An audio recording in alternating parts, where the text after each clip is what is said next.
দেখুন, এক শাশুড়ি এসেছে তার বড় ছেলের বউয়ের কাছে আশ্রয় চাইতে। 5 বছর আগে যেই শাশুড়ি তার বড় ছেলের বউকে দূর দূর করে তাড়িয়ে দিয়েছিল বাড়ি থেকে, এবং যখন বড় ছেলে তাকে ভালোবেসে বিয়ে করে নিয়ে আসে, সে গরিব ঘরের মেয়ে ছিল বলে মন থেকে কখনোই শাশুড়ি তাকে মেনে নিতে পারেনি। কোনো রকমে বড় ছেলে তার বউকে নিয়ে ঘরে উঠলেও তার প্রতি চালায় শাশুড়ি অনেক নির্যাতন।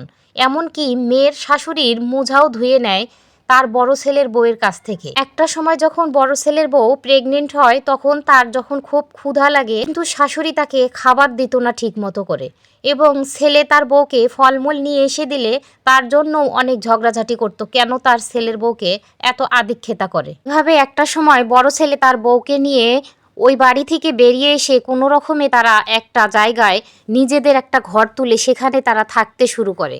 ছোট ছেলের বউ যখন এই বৃদ্ধ বয়সে শাশুড়িকে অত্যাচার করে বাড়ি থেকে বের করে দেয়, তখন সেই শাশুড়ি পুনরায় আবার বড় ছেলের বউয়ের কাছে চলে আসে তার কাছে একটু আশ্রয়ের জন্য। কিন্তু বড় ছেলের বউ কিছুতেই শাশুড়িকে আশ্রয় দিতে চায় না, কারণ তার প্রতি অনেক নির্যাতন করেছিল সে। বড় ছেলে এবং বড় ছেলের বউকে তার কোনো সম্পত্তি দিবে না বলে সে তার ছোট ছেলের নামে সমস্ত সম্পত্তি লিখে দেয়। বড় ছেলের একটা ছেলে সন্তান আছে, সেই সন্তানের জন্য তার দিদিমা এতটুকু জমিও রাখেনি, তার জন্য সম্পূর্ণ সম্পত্তি দিয়ে দেয় ছোট ছেলেকে। আর সেই ছোট ছেলেই আজ তাকে বাসা থেকে বের করে দিয়েছে। ছেলেকে এবং বড় ছেলের বউকে কষ্ট দেবে বলে তার সমস্ত সম্পত্তি সে তার ছোট ছেলের নামে লিখে দিয়েছিল।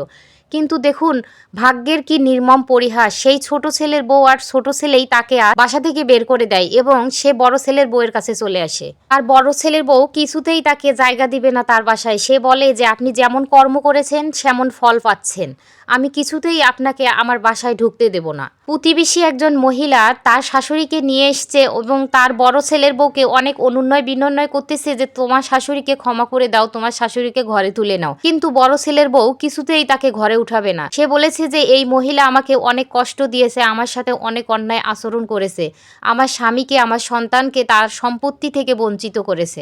একটা পর্যায়ে শাশুড়ি তার কাছে হাত জোর করে ক্ষমা চাইতে থাকে, বলে যে আমি ভুল করেছি বৌমা, আমাকে ক্ষমা করে দাও, আমার ভুল আমি বুঝতে পেরেছি, আমি অনেক বড় অন্যায় করেছি। কিন্তু বৌমা বলে যে আপনি এমন সময় বুঝতে পেরেছেন যেখানে আপনি আমার সন্তানের, আমার স্বামীর সমস্ত ভবিষ্যৎ নষ্ট করে দিয়েছে। আপনি আপনার সব সম্পত্তি আমার সন্তান, আমার স্বামীকে বঞ্চিত করে আপনার ছোট ছেলের নামে দিয়ে দিয়েছেন। বড় ছেলের বউ শাশুড়িকে বলে আমি একটি শর্তে আপনাকে আমার ঘরে উঠতে দেব, আপনি যদি আপনার নামে যে সম্পত্তি সব ছোট ছেলেকে দিয়েছেন আমি মামলা করব কোর্টে, আপনি সমস্ত সম্পত্তি আবার আমার স্বামীর, আমার সন্তানকে ফিরিয়ে দেবেন, তাহলেই আমি আপনাকে ঘরে উঠতে দেব।